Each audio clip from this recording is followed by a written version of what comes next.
Hello friends, कैसे हैं आप सब। तो डियर, आज के क्लास में जो है हम लोग एक नई टॉपिक को डिस्कस करेंगे। ये चैप्टर बहुत ही इंपॉर्टेंट है, जो कि आपका सीटेट के साथ साथ किसी भी एग्जामिनेशन में जो है इस टॉपिक से जो है आपको एग्जाम में क्वेश्चन बनते हैं। ठीक है, ये चैप्टर है आपका क्लास 7 का चैप्टर 5 है, अमल क्षारक और लवण। तो चलिए हम लोग स्टार्ट करते हैं डियर आज का क्लास। ठीक है, तो देखिए अमल क्षारक और लवण क्या होता है, इसको हम लोग समझने की कोशिश करेंगे। देखिए सबसे पहले हम थोड़ा पीएच स्केल के बारे में बताते हैं। ठीक है, जैसे पीएच के स्केल में 0 होता है, फिर 7 होता है, 14 होता है। तो 0 से 7 इस स्केल में जो है जितना ज़्यादा वैल्यू बढ़ता है, यानी जो 7 जो रहता है ना, ये आपका न्यूट्रल रहता है। क्या रहता है? न्यूट्रल रहता है, मतलब ना ही ये अम्ल होता है ना ही ये क्षारक होता है। और ये जो 0 जितना वैल्यू कम रहता है पीएच स्केल में, वो उतना ज़्यादा अम्लीय होता है। ठीक है, अम्ल को हम लोग इंग्लिश में एसिड कहते हैं। क्या कहते हैं? एसिड कहते हैं। और ये जो आपका क्षारक होता है, इसको हम लोग इंग्लिश में बेसिक कहते हैं। और जितना पीएच स्केल में वैल्यू ज़्यादा रहता है, वो उतना ही ज़्यादा जो रहता है बेसिक होता है। अगर हम बात करते हैं जैसे कि यहाँ पे 0 है, यहाँ पे 7 है, यहाँ पे 14 है। तो ये जो 14 है ना, तो ये सबसे ज़्यादा मतलब कि क्षारकीय होगा। ठीक है ना, इसकी जो प्रकृति रहेगी सबसे ज़्यादा ये क्षारकीय होगा। ठीक है, अगर वही 7.1 7.2, तो ये जो रहेगा आपका विक बेसिक रहेगा। ठीक है, और यहाँ पे अगर 0 बात करें हम लोग, तो 0 जो है वैल्यू जैसे 0.1 0.2, ये सबसे ज़्यादा अम्लीय रहेगा। मतलब क्या बोले हम लोग इसको इंग्लिश में स्ट्रॉन्ग एसिड कहते हैं। और जैसे ही इसका वैल्यू जो है बढ़ता रहेगा पीएच स्केल में, जैसे यहाँ पे 6 है, 7 है, यानी 7.9 6.9 है, तो इसकी जो अम्लीय प्रकृति जो रहता है घटते जाता है। और जब साथ में आता है तो वो न्यूट्रल हो जाता है, ना ही वो अम्ल होता है ना ही वो क्षारक होता है। फिर 7 से जैसे जैसे उसका वैल्यू बढ़ता है, वैसे ही उसका क्षारकीय प्रकृति जो रहता है वो बढ़ते ही रहता है। ये था आपका पीएच स्केल। ठीक है, अगर दूसरा अगर हम लोग बात करें, ठीक है, तो अम्लीय को हम लोग कैसे कहेंगे। तो अम्ल का स्वाद जो रहता है ना, कि देखिए कुछ पदार्थ जो होता है ना, वो आपका खट्टा रहता है, कुछ जो रहता है ना वो थोड़ा सा कड़वा रहता है। ठीक है, तो अगर कोई भी ऐसा पदार्थ जिसका स्वाद खट्टा रहता है, वो अम्ल होता है, मतलब एसिड होता है। अगर वो एसिड है तो उसकी प्रकृति कैसा रहेगी? अम्लीय रहेगी। ठीक है, अगर ऐसे ही अगर हम लोग बात करें, एसिड शब्द जो है ना, ये एक लैटिन शब्द एशियर से बना हुआ है। इसका अर्थ क्या होता है? खट्टा होता है। ऐसे ही अगर हम लोग खाने की सोडा बोले, बेकिंग सोडा, ठीक है, तो इसका स्वाद क्या रहता है, कैसा रहता है? तो इसका स्वाद तो देखिए ये जो आपका बेकिंग सोडा है ना, इसका स्वाद पता है कैसा रहता है? इसका स्वाद कड़वा रहता है। तो ऐसा पदार्थ जिसका स्वाद कड़वा रहता है, वो क्या कहलाता है? वो क्षारक कहलाता है। और इसकी प्रकृति कैसी रहेगी? इसकी प्रकृति जो रहती है क्षारकीय होती है। तो ये अम्लीय और क्षारक मतलब समझ में आ गया। ठीक है, अब यहाँ पे सूचक क्या होता है, याद रखिएगा। सूचक वो पदार्थ होता है ना, जो ये हमें बताता है कि जो आपका पदार्थ जो आपका विलयन है, ठीक है ना, वो आपका मतलब कि जो पदार्थ है वो आपका अम्लीय है, वो क्षारकीय है। ठीक है, तो सूचक क्या बताता है कि जो पदार्थ है वो आपका अम्लीय है, वो या आपका क्षारकीय है। ठीक है, जैसे कि यहाँ पे हम लोग एसिटिक अम्ल लिए हैं, तो एसिटिक ये याद रखिएगा, क्वेश्चन यहाँ से आता है। जैसे कि एसिटिक अम्ल में सिरका जो रहता है एसिटिक अम्ल रहता है। चीटी का डंक में क्या रहता है? फॉर्मिक अम्ल रहता है, मतलब फॉर्मिक एसिड रहता है। नींबू और उसमें क्या रहता है? सिट्रिक एसिड रहता है। दही में लैक्टिक एसिड रहता है। पालक में ऑक्जेलिक एसिड रहता है। और एस्कॉर्बिक में आंवला सिट्रस रहता है। और टार्ट्रिक में इमली और अंगूर में आपका टार्ट्रिक एसिड रहता है। ऐसे ही अगर हम लोग बात करें आपका क्षारक मतलब बेसिक कैल्शियम ऑक्साइड, ठीक है, चूने का पानी है में रहता है। खिड़की के कांच में अमोनियम हाइड्रोक्साइड रहता है। साबुन में क्या रहता है? सोडियम हाइड्रोक्साइड और पोटासियम हाइड्रोक्साइड रहता है। दूधिया मैग्नीशियम हाइड्रोक्साइड रहता है। थोड़ा सा यहाँ पे हम थोड़ा सा एक चीज़ आपको बताना भूल गए, देख लीजिए कि एक तो ये हो गया कि जिसका स्वाद कड़वा रहता है वो क्षारक होता है। ठीक है, और दूसरा हम लोग ये भी कह सकते हैं, जिसको हम लोग अगर छूते हैं ना, तो अगर वो साबुन जैसा लगता है, चिपचिपा टाइप का, तो वो क्या कहलाएगा? यानी चिपचिपा नहीं, हम लोग चिकना कह सकते हैं, सॉरी, चिकना अगर रहता है तो वो भी आपका क्षारक कहलाता है। ठीक है, तो सूचक याद रहेगा ना। सूचक क्या कहता बताता है कि जो पदार्थ है, ठीक है, जब हम लोग उसमें डालते हैं किसी भी पदार्थ में, तो उसका कलर चेंज हो जाता है। जब कलर चेंज होता है तो ये बताता है कि वह अम्लीय है, वह क्षारकीय है। ठीक है, ये बताता है। अब आपको यहाँ से क्वेश्चन बनता है, तो याद रखिएगा। एक चीज़ हम यहाँ पे बता दे रहे हैं, जैसे कि लैक्टिक एसिड होता है, ऑक्सैलिक एसिड एसिड होता है, ठीक है। और यहाँ पे कैल्शियम हाइड्रोक्साइड, मैग्नीशियम हाइड्रोक्साइड होता है, जैसे कि तो थोड़ा सा मैं आपको बता दे रहा हूँ, ये याद रखिएगा, ठीक है। जैसे कि यहाँ पे 7 वैल्यू है, पीएच स्केल में 0 है, 14 है। तो देखिए जो भी एसिड रहता है ना, उसमें आपका हाइड्रोजन आयन का कॉन्सेंट्रेशन रहता है, ठीक है।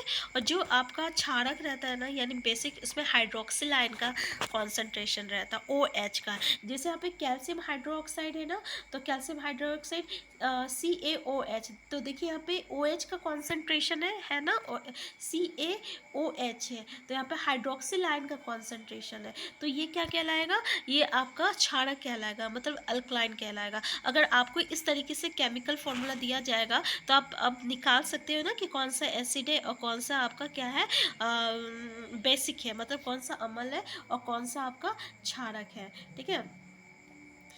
जैसे कि अगर हम लोग हाइड्रोक्लोरिक एसिड ले, उसमें HCl रहता है, तो यहाँ पे हाइड्रोजन आयन का कॉन्सेंट्रेशन है। जब हाइड्रोजन आयन का कॉन्सेंट्रेशन, इसका मतलब क्या हुआ कि ये आपका क्या है, एसिड है, ठीक है। अब यहाँ पे देखिए हम लोग के पास कुछ प्राकृतिक आपका सूचक होता है। इसमें अगर हम लोग लाइकेन का बात करें तो लाइकेन मतलब सेक होता है। ये क्या होता है ना कि जैसे कि जब इसे अम्लीय हम लोग विलियन में डालते हैं, यहाँ पे देखिए ये जो लिटमस होता है, ठीक है, प्राकृतिक सूचक जो है ये आपका लिटमस है, ठीक है। ये एक तरह का प्राकृतिक सूचक है जो कि लाइकेन से जो है हम लोग निकालते हैं। लाइकेन मतलब सेक होता है, इससे हम लोग इसको क्या करते हैं, निकालते हैं, मतलब बनाते हैं कह सकते हैं। और ये जो है ना, जब इसको हम लोग अम्लीय विलयन में, मतलब मान लीजिए कोई घोल है और वो आपका अम्लीय है, मतलब एसिडिक रहेगा, अगर उसमें अगर हम लोग डाल देते हैं आपको इस लिटमस को, तो उसका कलर क्या होता है, उसका कलर जो है लाल हो जाता है। और अगर किसी क्षारीय विलयन में अगर हम लोग डालते हैं तो उसका कलर क्या होता है, नीला हो जाता है। तो आपको याद रखना पड़ेगा कि अम्लीय विलयन में कलर इसका लाल होता है लिटमस का, और क्षारीय विलयन में इसका कलर क्या होता है, नीला हो जाता है, ठीक है। यहाँ से क्वेश्चन आपको देखने को मिलता है। तो ये जो लिटमस रहता है ना, ये कागज के रूप में भी पाया जाता है, और इसी को हम लोग लिटमस पत्र कहते हैं, ठीक है। तो ये जो रहता है लाल और नीले लिटमस पत्र के रूप में जो है पाया जाता है, ठीक है, याद रखिएगा।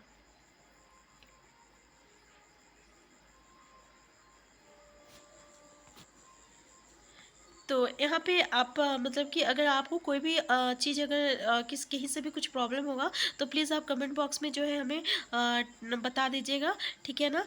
तो जैसे कि यहाँ पे आप देख सकते हैं कि ये जो लिटमस है लाल और नीले रूप में जो है ये लिटमस पत्र जो है पाया जाता है। तो ऐसे ही अगर यहाँ पे हम लोग कुछ उदासीन विलयन किसको कहते हैं, तो देखिए ऐसे विलयन जो लाल अथवा नीले लिटमस पत्र के रंग को परिवर्तित नहीं करते हैं, वो उदासीन विलयन कहलाते हैं, ठीक है। मतलब कि क्या हुआ कि अगर हम लोग लाल लिटमस लेते हैं और उसमें, तो उसका कलर जो रहता है नीला उसका कलर चेंज हो जाता है, और नीले लिटमस पत्र का कलर चेंज हो जाता है। अगर मान लीजिए इसका कलर चेंज नहीं हो रहा है, ठीक है, मतलब ये जो लाल और नीले लिटमस पत्र लिए अगर उसका कलर में कोई चेंज नहीं हुआ, तो वो कैसा वो कैसा है, विलियन कैसा है, तो वो उदासीन विलियन है, मतलब ना ही वो अम्लीय है ना ही वो क्षारकीय है। तो क्षार, इसके लिए हम क्या वर्ड यूज़ किए थे, न्यूट्रल वर्ड यूज़ किए थे, है ना। तो ये जो हम लोग वाटर की बात करें, ठीक है, पानी, ये जो पानी जो रहता है ना, ये आपका उदासीन विलयन है, क्योंकि ये ना ही अम्ल है और ना ही क्षारक है, ठीक है। देखिए यहाँ पे ना सूचक के रूप में हम लोग गुड़हल का जो फूल होता है ना उसको भी ले सकते हैं, ठीक है। तो सूचक का फूल को जो है हम लोग क्या कहते, मतलब कि गुड़हल का फूल जो है हम लोग सूचक के रूप में भी ले सकते हैं, और इसमें जो है अलग अलग हम लोग विलियन में डालते हैं, जैसे कि नींबू का रस हो गया, शैम्पू हो गया, सोडा जल हो गया, ये सब चीज़ों में डालते हैं।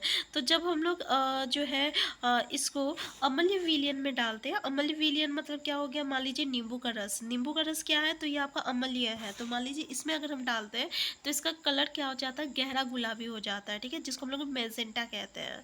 और अगर हम लोग इसको क्षार के विलयन में डालते हैं, मतलब सिरका में डाल लीजिए, मान लीजिए सिरका में अगर हम लोग डालते हैं, ठीक है, चाहे हाइड्रोक्लोरिक एसिड में डालेंगे तो उसका कलर क्या होता है, नहीं मतलब कि कैल्शियम हाइड्रोक्साइड में डालेंगे, ठीक है, क्षारकीय में डालेंगे, सॉरी हम हाइड्रोक्लोरिक एसिड बोल दिए थे।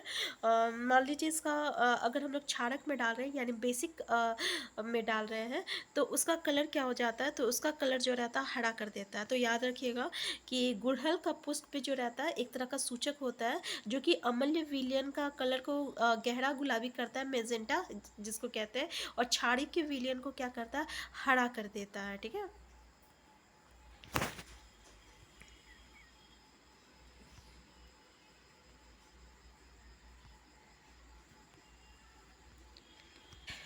यहाँ पे देखिएगा एक फिनाल फैथलीन, ठीक है, फिनोल फैथलीन, ये भी एक तरह का इंडिकेटर मतलब कि सूचक होता है। और ये याद रखिएगा इस सूचक को जो जब हम लोग क्षारकीय विलयन में डालते हैं तो इसका रंग कैसा होता है, तो इसका रंग गुलाबी हो जाता है। और इसके ही विपरीत अगर हम लोग किसी भी अम्लीय में डालते हैं तो इसका रंग कैसा होता है, तो रंगहीन होता है। तो याद रखिएगा फिनोफैथलीन जो रहता है एक तरह का सूचक होता है जिसको हम लोग क्षारकीय में डालते हैं तो इसका कलर गुलाबी हो जाता है, और इसके विपरीत जब हम लोग अम्लीय में डालते हैं तो इसका कलर जो रहता है रंगहीन हो जाता है। अब एक बात याद रखिए, जब हम लोग अम्लीय विलयन में क्षारकीय विलयन को दोनों को साथ में मिलाते हैं तब क्या होता है, ये एक दूसरे के प्रभाव को क्या करता है, उदासीन कर देता है, ठीक है, यानी खत्म कर देता है, ठीक है। तो जब किसी अम्ल और क्षारक के विलयन को उचित मात्रा में हम लोग मिलाते हैं, मान लीजिए इसको भी 5 ग्राम ले लिए, इसको भी 5 ग्राम ले लिए, ठीक है, तो ये जो फिर मतलब कि जो विलयन है, ठीक है, जो आपका विलयन है वो ना ही तो आपका अम्लीय रहेगा ना ही वो क्षारकीय रहेगा, ठीक है। ये इसका मतलब हम लोग कह सकते हैं इसकी जो प्रकृति है अम्लीय का और क्षारक का वो दोनों जो रहता है खत्म हो जाता है। तो इसी को हम लोग क्या कहते हैं, ये देखिए उदासीनीकरण कहते हैं। तो उदासीनीकरण समझ में क्या होता है, समझ में आ गया क्या है, ये एक तरह का अभिक्रिया है जिसमें एक नया पदार्थ जो रहता है बनता है, इसको हम लोग लवण कहते हैं, क्या कहते हैं, उस पदार्थ को लवण कहते हैं। और वो जो लवण होता है ना वो ना ही अम्लीय होता है और ना ही क्षारकीय होता है, ठीक है। तो ये है आपका उदासीनीकरण, सॉरी थोड़ा सा बोलने में मिस्टेक हो गया। तो उदासीनीकरण इसको हम लोग कहते हैं, क्लियर है। मतलब हुआ कि अगर हम लोग किसी भी अम्लीय को अगर हम लोग मिला देते हैं क्षारक के साथ, यानी अगर हम लोग किसी एसिड को मिला देते हैं बेस के साथ, तब क्या होता है, ये एक नया चीज बनता है, ठीक है। यानी अम्लीय और क्षारक मिलके क्या बनाता है, लवण बनाता है। और ये जो लवण रहता है ये ना ही एसिड रहेगा या ना ही बेस रहेगा, मतलब इसकी जो प्रकृति होती है ना ही ये अम्लीय रहती है और ना ही क्षारकीय होती है। और इसी प्रक्रिया को यानी इसी को हम लोग पूरी प्रक्रिया को क्या कहते हैं, तो उदासीनीकरण कहते हैं। देखिए इसमें क्या बोल रहा कि ये जो प्रक्रिया होता है, मतलब ये जो रिएक्शन होता है ना, तो इसमें आपका उष्मा यानी हीट, उष्मा मतलब क्या हुआ, हीट हो गया, ठीक है। तो ये तो निकलता ही है, इसके साथ साथ जो रहता है ना ये लवण भी बन ही रहा है और पानी भी निकलता है, ठीक है, जल भी बनता है, ठीक है। कि तो ये उदासीनीकरण में क्या क्या बनता है, तो याद रखिएगा उष्मा, ठीक है, और लवण, लवण तो बनता ही है, साथ में जल भी आता है। अब देखिए अम्लीय वर्षा, मतलब आप तो देखे ही होंगे अम्ल वर्षा के बारे में बात ये सुने ही होंगे। इसमें क्या होता है ना कि जैसे आपका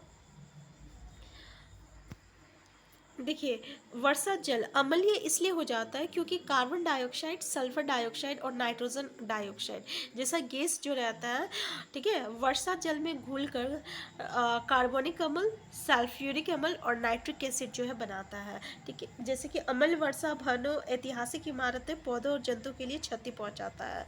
तो यहाँ से क्वेश्चन आपका आता है जैसे कि अम्ल वर्षा किसको कहते हैं, तो कार्बन डाइऑक्साइड तो आपका हवा में रहता है, ठीक है ना। फिर सल्फर डाइऑक्साइड भी रहता है, नाइट्रोजन डाइऑक्साइड भी रहता है, ठीक है। तो ये सब गैस जो है, मान लीजिए CO2 जो है, ठीक है, ये गैस है। अब ये गैस जैसे ही आपका वाटर के साथ मिलता है तो ये क्या बनाता है, तो ये कार्बोनिक अम्ल बनाता है, यानी कार्बोनिक एसिड बनाता है। और अगर ये सल्फर डाइऑक्साइड अगर मिल जाता है पानी के साथ तो वो इसके साथ रिएक्ट करके सल्फ्यूरिक अम्ल बनाता है। और ये जो नाइट्रोजन डाइऑक्साइड अगर मिल जाता है पानी के साथ तो वो इसके साथ रिएक्ट करके नाइट्रिक अम्ल बनाता है, ठीक है। और ये है अब एसिड। अब ये एसिड अगर पेड़ पौधे या इमारत पे गिरता है वो एसिड, तो क्या करता है, उसको क्षति पहुंचाता है। जैसे कि आप देखते होंगे कि कोई घर है ना, वो धीरे धीरे काला पड़ने लगता है, तो वो काला क्यों होता है, तो इसी एसिड के अम्लीय वर्षा के कारण होता है। आप ये रिएक्शन को देख सकते हैं, क्योंकि यहाँ से भी आपको क्वेश्चन पूछा जा सकता है। जैसे कि हाइड्रोक्लोरिक एसिड है, ये सोडियम हाइड्रोक्साइड है, ठीक है, और ये आपका सोडियम क्लोराइड है, ठीक है। तो ये जल दे रहा है और क्या दे रहा है, ऊष्मा दे रहा है, ठीक है। जैसे कि हाइड्रोक्लोरिक एसिड ये जब रिएक्ट कर रहा है आपका सोडियम हाइड्रोक्साइड के साथ और सोडियम हाइड्रोक्साइड और सोडियम क्लोराइड के साथ, तो ये क्या दे रहा है, आपका जल और ऊष्मा दे रहा है।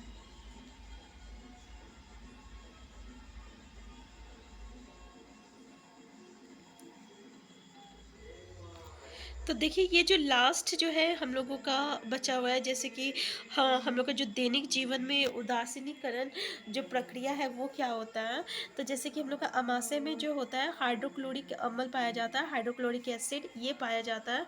और ये जो रहता है हम लोग भोजन के पाचन में सहायता करता है। लेकिन जब अमाशय में यानी पेट में अम्ल की आवश्यकता से मतलब कि अम्ल जो रहता है ये अधिक मात्रा में हो जाता है, तो इससे क्या होता है, अपाचन होने से अपाचन हो जाता है, मतलब हमारा पेट खराब हो जाता है, उल्टी आती है, ये सब जो होता है ये इसी के कारण होता है, जब हाइड्रोक्लोरिक एसिड जो रहता है ज़्यादा हो जाता है। तो कभी कभी अपाचन काफ़ी कष्टदायक होता है। अपाचन से मुक्ति पाने के लिए हमें दूधिया मैग्नीशियम यानी मैग्नीशियम हाइड्रोक्साइड जब हम लोग लेते हैं, ठीक है, मैग्नीशियम हाइड्रोक्साइड MgOH2 ये है मैग्नीशियम हाइड्रोक्साइड। तो जब हम लोग इसको लेते हैं तब क्या होता है आपका, ये आपका जो अधिक अम्लीय होता है ना उसको क्या कर देता है, उदासीन कर देता है, ठीक है, यानी उसको वो खत्म कर देता है। क्योंकि ये है क्षारक, अब क्षारक मिल जाता है आपका अम्ल के साथ, तब क्या करेगा, ये उसको उदानीशीकरण कर देगा, ठीक है ना। तो ये है। अब है आपका चींटी का डंक। तो चींटी का डंक में क्या है, आपका फॉर्मिक अम्ल होता है। जब चींटी काटता है ना तो वही वो एसिड होने के कारण वो क्या होता है कि हमको लोग को मतलब जलन होता है, ठीक है, जलन होता है। तो यहाँ पे जब इसके प्रभाव को हम लोग कम करने के लिए हम लोग क्या करेंगे, सोडियम हाइड्रोक्साइड कार्बोनेट लेंगे, ठीक है, अथवा कैलेमाइन विलियन लेते हैं। तो ये क्या करता है, उसको उदासीन कर देता है, जिसमें आपका क्या रहता है, जिंक कार्बोनेट होता है।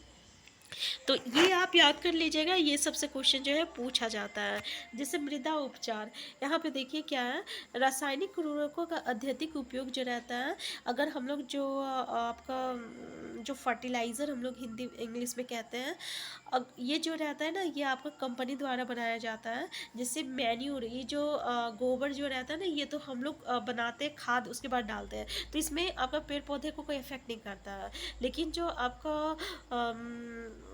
फर्टिलाइज़र होता है जिसको रासायनिक उर्वरक कहते हैं, अगर उसका हम लोग उपयोग जो रहता है बहुत ही ज़्यादा करते हैं तो वो पूरा मिट्टी को जो रहता है अम्लीय बना देता है। और अधिक के जो अम्लीय जो रहता है या अधिक क्षारकीय जो रहता है मिट्टी, उसमें पौधे जो की वृद्धि नहीं होती है।